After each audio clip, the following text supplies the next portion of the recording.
एक हमने वज़ीर आज़म पाकिस्तान इमरान खान साहब की अक़वाम मुत्तहिदा की जनरल असम्बली में सुनी थी 2019 नवंबर में या सितंबर में, माज़रत के साथ। एक स्पीच आज हमने सुनी है, मुख्तसर थी, तवील नहीं थी, मगर जो तवक्कुआत थी एक आम पाकिस्तानी को, एक कश्मीरी को, या कि उम्मत मुस्लिमा के वो तमाम लोग जो इस वक्त नज़र रख के बैठे थे कि पाकिस्तान का वज़ीर आज़म क्या तकरीर करेगा, क्या खिताब करेगा, आपको क्या लगता है कि तवक्कुआत कितना पूरा हो सकी हैं? देखिए, किसी भी दूसरे लीडर के मुकाबले में उन्होंने कश्मीर का भी, फलस्तीन का भी और रोहिंग्या के मुसलमानों का केस भी फलस्तीन का ज्यादा बेहतर तौर पे पेश किया। लेकिन इससे बेहतर तकरीर की जा सकती थी। ये पिछली तकरीर को उन्होंने तकरीबन दोहरा दिया है। मतलब फिगर्स दिए जा सकते थे कि कश्मीर, इंडिया में कितने मुसलमान कत्ल किए गए गाँव कशी के नाम पे, और मकबूजा कश्मीर में मुख्तलिफ जुल्म की जो शक्लें बढ़ रही हैं, कितने बच्चे, 30,000 बच्चों का अगरचे उन्होंने कहा, लेकिन ये है कि और बहुत सा डेटा इसमें मुहैया था, इसमें बहुत ज्यादा जोर देना चाहिए था। फिर ये कि उन्होंने तकरीर तो पिछले साल भी बहुत अच्छी की और इस साल भी बहुत ही अच्छी की।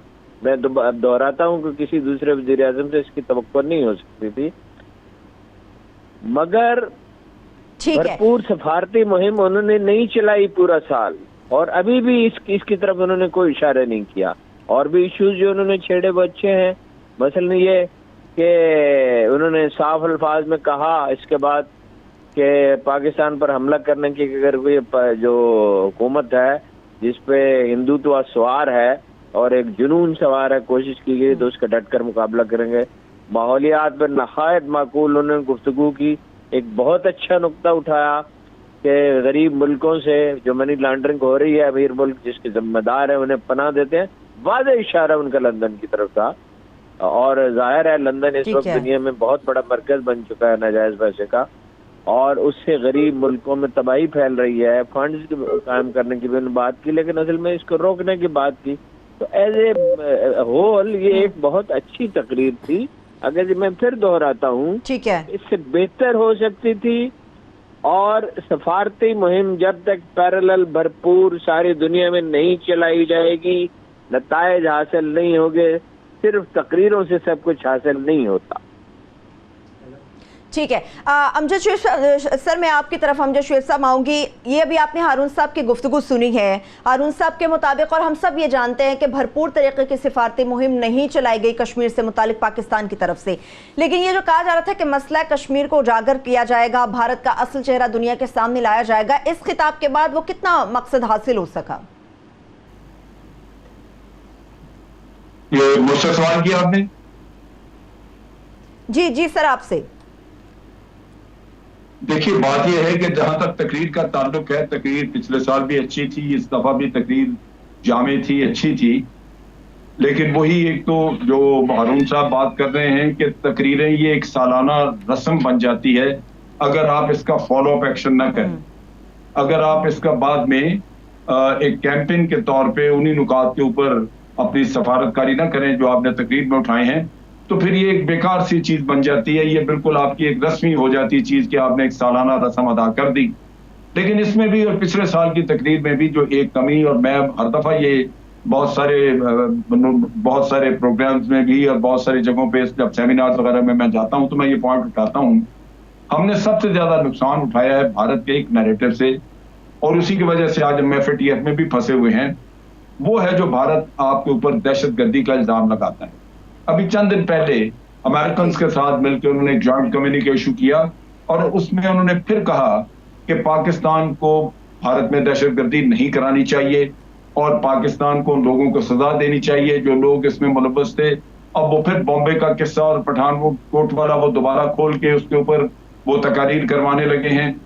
ये वो चीज है जिसने, दुख की बात है कि 70-80 हजार लोग मारे गए पाकिस्तानी, और भारत दहशतगर्दी कराता रहा। भारत मुलव्वस था APS के वाक़े में भी। कलभूषण आपके पास है, उसने मनी ट्रेल भी आपको दी है, वो सर्विंग ऑफिसर है, और आप लोगों को कभी तौफीक नहीं हुई कि आप अपने मुंह, अपने माथे से ये कलंक धो लें कि जनाब हम दहशतगर्दी है, दहशतगर्द तो भारत है। हमें ये भी नहीं तौफीक हुई कि हम उस मनी ट्रेल को लेके तो FATF में चले जाते भारत के खिलाफ, और वहां कहते कि जनाब हमारे पास तो सबूत हैं। स्टेट स्पॉन्सर्ड टेररिज्म के भी, और ये है मनी ट्रेल। ना प्राइम मिनिस्टर कभी ये बात करते हैं, और नतीजा ये कि आप इन्हीं चक्करों की वजह से FATF में भी फंसे हैं।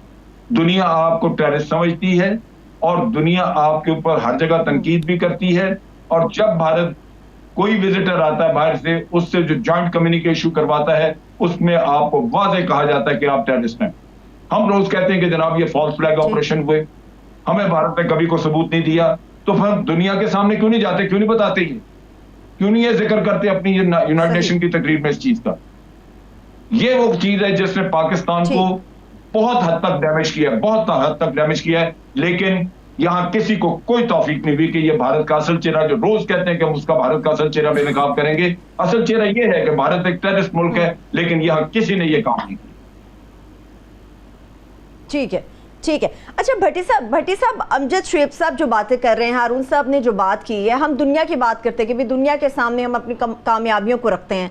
करप्शन की वज़ीर आज़म पाकिस्तान इमरान खान साहब बात करते हैं, मनी लॉन्ड्रिंग के हवाले से इमरान खान साहब बात करते हैं, अमजद शुएब साहब ने अभी FATF से मुताल्लिक़ बात की है। ये जो मामलात हैं, अंदरूनी तौर पे ही हुकूमत इनके मामलात में खुल उलझी हुई नजर आती है, ऑपोजिशन की तनकीद हमें सुनने को मिलती है। तो ऐसे में जब अंदर से हमें मुज़ाहिमत है, तो दुनिया के सामने अपनी क्या कामयाबियां हम रख पाएंगे?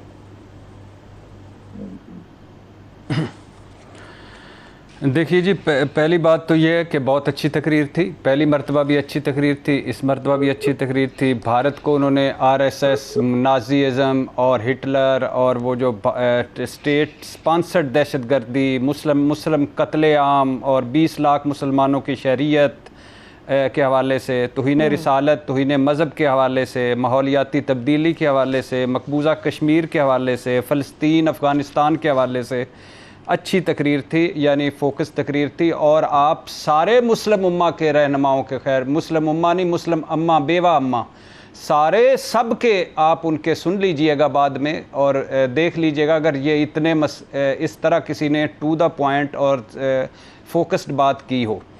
अब आ जाएं इस पर कि तकरीर का असर क्या होता है। इसमें कोई शक नहीं है कि हमारे सफारत खाने सुस्त निकले हैं, इसमें कोई शक नहीं है कि शाह महमूद कुरैशी साहब की जंग उतनी पुरअसर नहीं है सफारती जितनी होनी चाहिए थी, इसमें कोई शक नहीं है कि हम पिछले 40 साल से उन्हें वज़ीर ख़ारजा क्यों लगाया गया, भट्टी साहब उन्हें वज़ीर ख़ारजा क्यों लगाया गया? वो तो पहले से देखे गए थे कि किस किस्म की उनकी ख़ारजा पॉलिसी रही है, किस किस्म के उनके मामलात होते हैं ख़ारजी जो वो हल करने की कोशिश करते हैं। अगर वो इतने ही नाकाम थे, इमरान खान साहब तो एक मोटिव लेकर आए थे नए पाकिस्तान में, तो फिर कुरैशी साहब को क्यों वज़ीर ख़ारजा चुना गया? देखिए जी, इस क्यों पे आएँ तो उस्मान बुज़दार पे भी करते हैं कि क्यों लगाया गया, महमूद ख़ान पे बात कर लेते हैं कि क्यों लगाया गया, फिरदौस आशिक़वान पे बात कर लेते हैं कि क्यों लगाई गई, और रज़ाक दाऊद साहब पे बात कर लेते हैं क्यों लगाए गए, नदीम बाबर साहब पे बात कर लेते हैं क्यों लगाए गए। तो इसलिए इस क्यों से निकलें, क्यों से ही आगे बढ़ते हैं। हारून साहब, इस क्यों का तो हल हमें निकालना होगा ना, दुनिया की तवज्जो अपनी तरफ हमने मबजूल करानी है, तो इस क्यों को तो निकालना होगा, मगर ये क्यों वही का वहीं खड़ा है। तो ऐसे में हम दुनिया के सामने अपने क्या मौक़िफ़ को लेकर जाएंगे? ये बात ये है कि एक डॉक्टर जनरल साहब ने भी पॉइंट आउट किया, एक भरपूर सफारती मुहिम, उसकी जिन डायमेंशंस की तरफ मैं इशारा नहीं कर सका था, उसको बहुत अच्छी तरह जनरल साहब ने उजागर कर दिया। और रह गया शाह महमूद कैसे चलाएं सिफारती मुहिम, कैसे वो सफारती मुहिम, कौमी असम्बली के स्पीकर असद कैसर अपनी पार्टी के मेंबरों के उकसाने पर 2 दफा वजीर आजम के पास गए, उनसे कहा बाहर वफूद भेजें, यानी वफूद से मुराद है वो बेहतरीन पार्लियामेंटेरियन, कोई इंटेलेक्चुअल ऐसे हो जो अंग्रेजी में अपना माफी ज़मीर ठीक तरह से अदा कर सकते हो, अरबी में कर सकते हो, जहाँ कहीं जाएं जो उन जबानों में बात कर सकते हो। कश्मीर पे उनको देखिए, अब तो साल गुजर गया, 3-3 महीने की ट्रेनिंग दी होती। दोनों दफा उन्होंने कहा, पहली दफा कहा मैं गौर करूंगा, दूसरी दफा उन्होंने कहा मैं खुद ही देख लूंगा। पहली दफा भी जनरली यही कहा, भाई खुद आप कैसे देख लेंगे, आप सारा टैक्स आप खुद जमा कर लेंगे, आप पुलिस को खुद ठीक कर लेंगे, आप FBR को खुद ठीक कर लेंगे। एक कैडर बनाना होता है, एक वजह उसमें कोई जर्नलिस्ट अगर ऐसे हो सकते हैं जो फ्लुएंटली अंग्रेजी बोल सकते हो, बैकग्राउंड हो, अपोजिशन के लोगों को शामिल किया जा सकता है, इसमें नवाबजादा नसरुल्लाह खान के ज़माने में इसका बड़ा एहतमाम किया जाता था। कश्मीर कमेटी बड़ी ही कमज़ोर है, उसे बेहतर बनाया जा सकता है। ये मौलाना फजलुर रहमान की तरह बेईमानी नहीं है, लेकिन बेहद कमज़ोर है। एक भरपूर मुहिम सफारती सारी दुनिया में चलाई जानी चाहिए। दुनिया में स्ट्रगल की ज़रूरत होती है, दुनिया ताकत की जुबान सुनती है, और आलमी राय आमा को, इंटेलेक्चुअल्स को बेदार करना, अखबार नवीस तक पहुंचना, जो लोग मैटर करते हैं, ये भी एक बड़ी ताकत है। तो इसकी तरफ से गफलत बरती पे गई है। ये जैसे जनरल साहब ने कहा 60-70 हज़ार आदमी तो हमारे शहीद हुए, और इल्जाम हम पे आता है।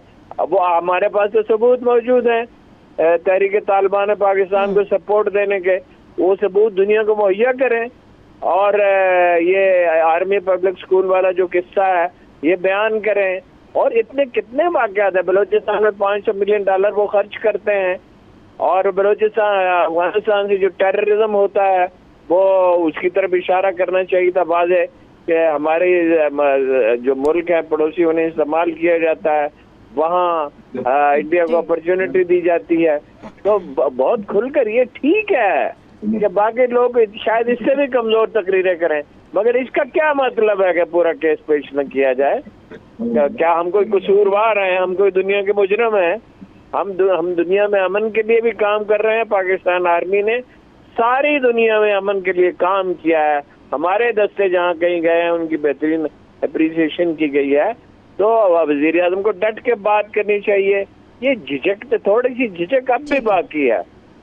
असर ख्वाब है अज़ा में अभी, नींद से गो नमाज बेहतर है, असर ख्वाब है अज़ा में अभी। जब आप झिझक जरा से भी अपने अंदर रखते हैं, जरा सा भी फियर रखते हैं, जरा सा भी अंदेशा रखते हैं, आप पूरी बात नहीं कर सकते। आप जिस दलदल में घिरे हुए हैं, इसमें किसी ज़हनी तफज़ गैर पूरी कुव्वत से बात करनी होगी। तकरीर अच्छी है, सब इसकी तारीफ करेंगे तो आए मुतअस्सब लोगों के, लेकिन और ज्यादा खुल के बात करनी चाहिए। इससे बेहतर तकरीर हो सकती थी, इससे बेहतर इनपुट मिल सकता था। ठीक।